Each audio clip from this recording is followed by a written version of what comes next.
பழங்காலத்தில் எல்ட்ராஸ் எனும் இருண்ட அரசில் ஒரு வீர மன்னன் இருந்தான். போர்க்களத்தில் அவன் ஒரு புயல். 1000 வீரர்கள் அவனை பார்த்ததும் நடுங்குவார்கள். ஒரு மாலையில் சூரியன் இரத்த சிவப்பில் மூழ்கியபோது மரண தெய்வம் கருப்பான ஆடையில் கம்பீரமாக வந்தான். "உன் வாழ்நாள் முடிந்துவிட்டது, மரத். என் உயிர் கயிறு உன்னை அழைத்துச் செல்லும்" என அவன் சொன்னான். மரத் சிரித்தான்.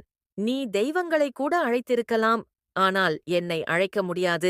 வந்த வழியே பார்த்து சென்றுவிடு" என்று கூறினான்.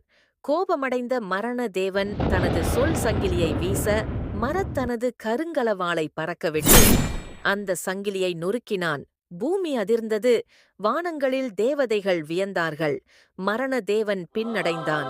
"ஒரு மனிதன் என் சங்கிலியை முறித்தது முதல் முறை" என்று நெகிழ்ந்தான். அவன் மௌனமாக திரும்பிப் போனான். அன்று முதல் மரத்தை மக்கள் ஒரு பெயரால் அழைத்தார்கள்: மரணத்தின் அரசன்.